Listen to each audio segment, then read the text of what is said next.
sin pelos en la lengua. La política a calzón quitado. Bueno, les damos la bienvenida a las audiencias de la Casa Editorial El Tiempo a una nueva edición de este podcast sin pelos en la lengua, la política a calzón quitado. Después de unas semanas de pausa que estamos retomando nuevamente estas discusiones que tenemos en el interior de la sección política del periódico El Tiempo para deliberar un poco sobre los temas de actualidad política y poder transmitirles a todos nuestros lectores y las audiencias en general, pues los contenidos de los principales temas que se mueven dentro de la política nacional semanal y mensualmente. Hoy nos acompañan dos integrantes más de la sección política del Tiempo, Javier Forero y Mateo García, bienvenidos. Y vamos a hablar de un tema que, bueno, se va a tomar definitivamente, pues ya se ha venido hablando mucho del tema, pero se va a tomar definitivamente los meses por venir en la política nacional, mucho a nivel local, a nivel municipal, y es las elecciones locales de octubre. El próximo 27 de octubre, los colombianos vamos a elegir alcaldes, gobernadores, concejales y diputados de las asambleas departamentales, además de ediles en las juntas administradoras locales que hay en varias partes del país. Son unas elecciones que tienen mucho interés a nivel local, porque se trata evidentemente de los desarrollos territoriales que van a suceder en los próximos 4 años. Para hablar un poco sobre el tema, estamos aquí con Javier y con Mateo. Bueno, Javier, ¿qué es como lo principal que tiene que saber la gente de estas elecciones locales que se vienen en octubre? ¿Cómo están moviendo los partidos? ¿Qué va a pasar ese día? Hablemos un poquito de eso. Bueno, pues ya a pesar de que faltan todavía 5 meses para esas elecciones, ya los directores de los partidos, digamos los grandes caciques ya se empezaron a mover para estas elecciones. También muchos también en miras a 2022, a pesar de que todavía falta bastante. A las presidenciales para las presidenciales, pero quieren sentar, digamos, las bases para lo que serán las presidenciales de 2022, y ya hay algunas movidas en el Atlántico. Se están pues es que sin ir más lejos, el viernes se vio al director del Partido Liberal, a César Gaviria, en una alianza que anunció el mismo Fuad Char, la cabeza mayor de la poderosa familia de la costa, y que llevará a que ellos apoyen la candidatura o la aspiración de la exministra Elsa Noguera a la gobernación del Atlántico y de Jaime Pumarejo a la alcaldía de Barranquilla. Pero esta sería además, Juan, una candidatura un poco más amplia, en la medida en que Elsa Noguera tendrá apoyos también del partido de la U, del conservatismo, posiblemente llegue el Centro Democrático. Y de Cambio Radical, ¿no? Que ha sido como el aliado natural de los Char en la costa. Y hay que tener en cuenta ahí algo, y es que quienes estuvieron presentes en la reunión entre Gaviria y los Char, dicen que Gaviria le hizo un guiño a Char, a Alex Char, para que sea el presidente en 2022. Dicen que dijo que alguien, para ganarle a Petro, tiene que ser alguien fresco y no un bogotano de saco y corbata. Entonces, bueno, pues todo eso es lo que dicen, pero bueno, nada de eso lo tenemos confirmado, eso es lo que dicen ahí que pasó en esa reunión.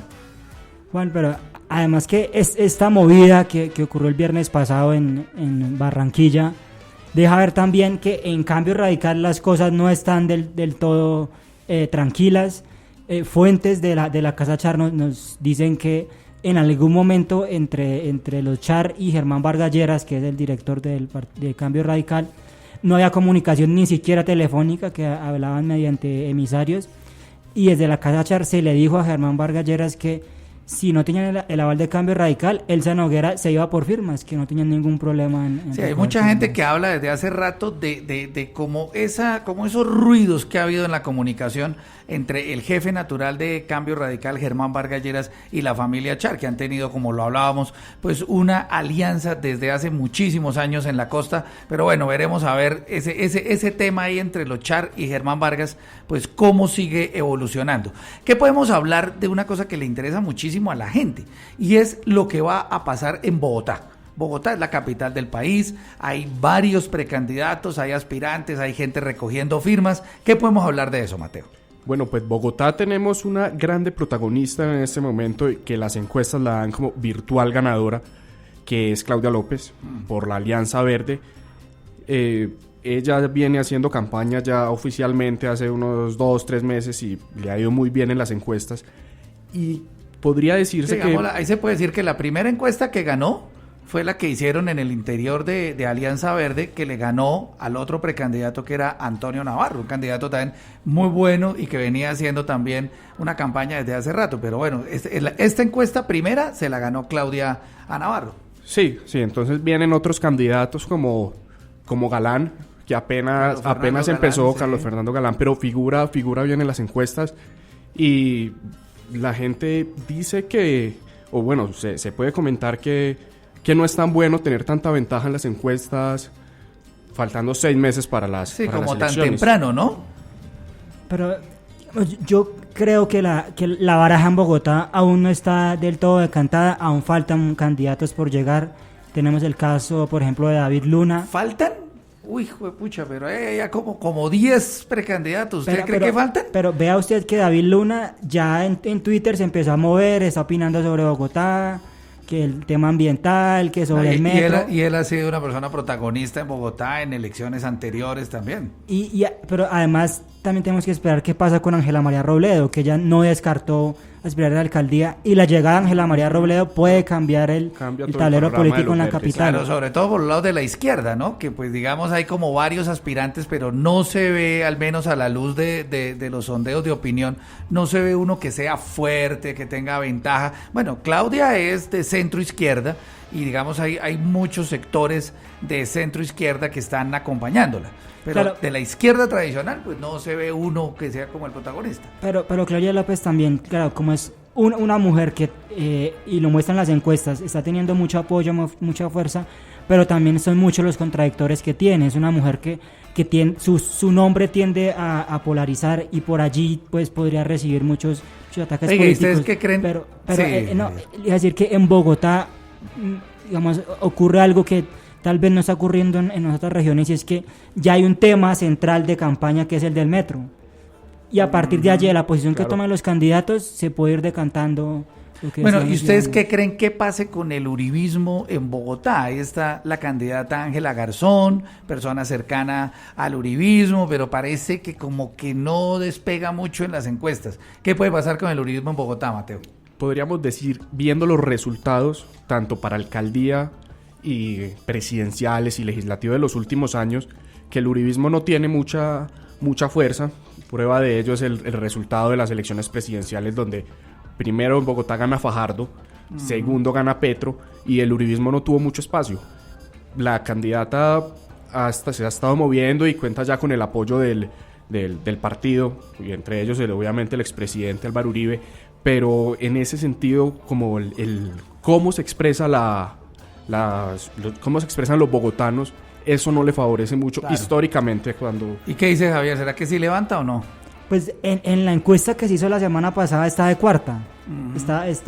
Va liderando Claudia López, luego viene Carlos Fernando Galán, luego viene Lucho Garzón y luego Ángela Garzón.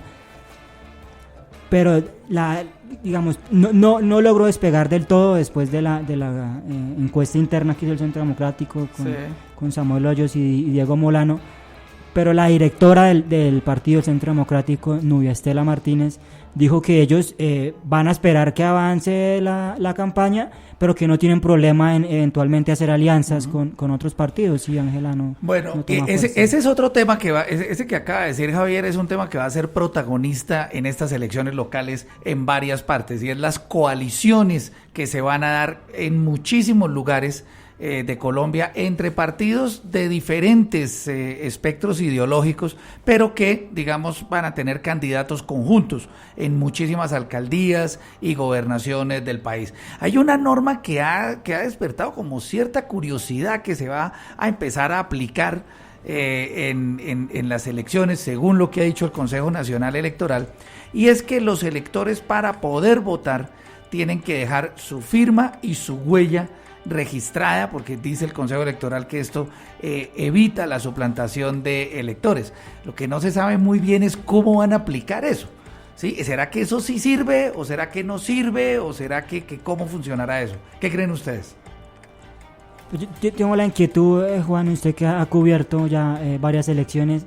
¿Esta medida ya se había tenido en anteriores elecciones? ¿Qué tanto funcionó en esos casos? No, pues es que antes se hacía un control de eso, pero hace muchísimos años, que era la tinta que tenían que tener los electores en el dedo. Entonces, digamos, el hecho de que una persona marcara, votara, tenía que meter el dedo en una tinta roja, ¿sí? Y eso indicaba que esa persona había votado. Pero esto estamos hablando de hace 20, 30, 40 años y hacia atrás. Entonces, si es una medida que realmente pues no parece así de entrada contribuir muchísimo a la suplantación. ¿Qué dice Mateo? No, y de hecho la medida ha sido polémica y han criticado, ha recibido muchas críticas, pero las autoridades electorales se mantienen en su postura y dicen, no, con esto vamos a prevenir el fraude, y si ellos confían en que va a ser una herramienta para prevenir la suplantación, creo que debe ser bien recibida. Bueno, pues esperemos a ver cómo la aplican. Y un datico adicional, y es que las consultas del próximo 27 de mayo, que han generado también mucha expectativa por una manifestación de muchos partidos de que querían participar en ellas, quedaron reducidas creo que a tres partidos, ¿no es cierto?, que van a realizar consulta ese día. Y en municipios, digamos, no muy representativos en cuanto a votantes, ¿no? Digamos, en Bogotá se había dicho mucho que iba a haber consulta, sí, y no sí. se Inclusive descartó. los mismos aspirantes habían hablado de que se hicieran entre los de la izquierda o entre los del centro y la derecha. Es que los partidos se están inclinando mucho por la encuesta interna, y ahí toman sus decisiones en Sucre, y el consenso en Bolívar, en otros partidos. Exactamente. Bueno. Así lo hizo el Centro Democrático, lo hizo la Alianza Verde. Sí. Bueno, pues esperaremos a ver, vamos a estar hablando de este tema de las elecciones locales durante los próximos meses. Van a ser el 27 de octubre, como les dijimos, son las elecciones, según la registraduría, que más alta participación registran dentro de todos los sondeos, y que más candidatos tienen. Entonces van a ser unas elecciones sin duda bien importantes. Al regreso estaremos con Sara, que nos va a contar qué viene esta semana en política. No se vayan.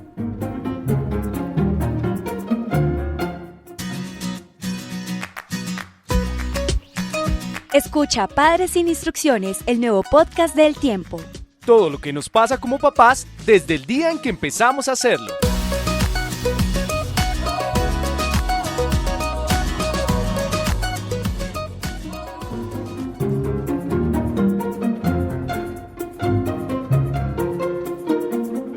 Bueno, y regresamos a este podcast, espacio de la sección política de la Casa Editorial El Tiempo, sin pelos en la lengua, la política a calzón quitado. Ahora estamos aquí con Sara Quevedo, otra compañera nuestra de la sección, para hablar un poco de un par de temas importantes que va a haber esta semana. Bienvenida, Sara. Muchas gracias, Juan Francisco. Bueno, esta semana es clave en una cosa, en una realidad política que se viene, y es que falta un poco más de un mes para que termine el actual Congreso. Y pues el gobierno prácticamente se quedó sin demasiados proyectos importantes en el Congreso. El tema de las objeciones a la JEP ya se superó, el tema del plan de desarrollo rural ya salió, quedan muy pocos temas, pero hay uno al que el gobierno le va a meter la ficha totalmente. ¿Cuál es, Sara? Así es, Juan Francisco, se trata de la ley TIC, la famosa ley TIC, que fue muy polémica hace unos meses, pues por las reformas que incluía en su apartado. Una de ellas es el regulador único y el fondo único, que son como las más polémicas. ¿En qué consiste el regulador único? Actualmente hay dos entidades que se encargan como de controlar todo el tema y de auditar todo el tema de eso. telecomunicaciones. Es la Comisión de Regulación de Comunicaciones y la Autoridad Nacional de Televisión, Sí. ANTVC. ¿Sí? La idea es eliminar la Autoridad Nacional de Televisión y crear un regulador único, que sería en este caso la Comisión de Regulación de Comunicaciones. Ese tema ha sido muy polémico, ¿no? Porque dicen que pues le van a quitar las garantías a la televisión pública, y pues en el tema de quiénes son los que escogen los auditores que se encargan de regular esos temas de televisión, porque la mayoría los escoge el gobierno nacional, entonces pues podría haber un conflicto de intereses. Claro. El tema del fondo único, actualmente hay uno para el desarrollo tecnológico y otro para la televisión pública. La idea es unificarlo también y crear un fondo único para financiar todo el tema de comunicaciones. Este tema de la televisión pública ha generado muchísimas dudas en el Congreso, entre varios partidos políticos, porque es un tema muy delicado. que tiene que ver con la televisión pública, otro poco con la televisión privada, y pues obviamente hay muchos intereses en juego que tendrán que ser debatidos. El otro problema que enfrentaba esta ley es que en la Cámara pues parece tener menos ambiente que en el Senado. Pues no hay que olvidar que el presidente de la Cámara es del Partido Liberal, que es un partido que se ha declarado en independencia al gobierno.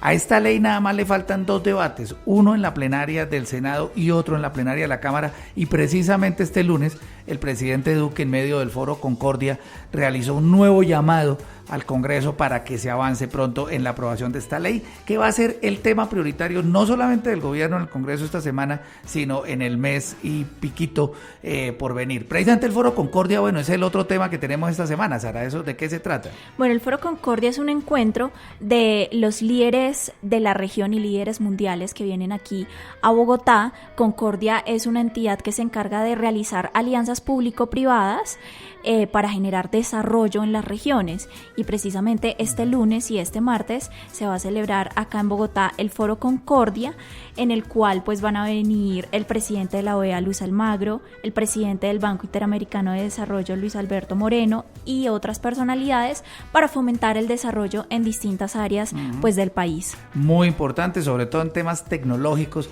para la región. Se va a hablar un poco también de la crisis con Venezuela y de muchísimos temas de análisis de líderes muy importantes del continente, tanto en el sector público como en el sector privado. Bueno, pues de esta manera llegamos al fin. Muchas gracias, Sara, por compartir con nosotros en esto. Yo soy Juan Francisco Balbuena, y a ustedes, las audiencias de la Casa Editorial El Tiempo, muchas gracias por acompañarnos en esta nueva edición de Sin Pelos en la Lengua, la política a calzón quitado.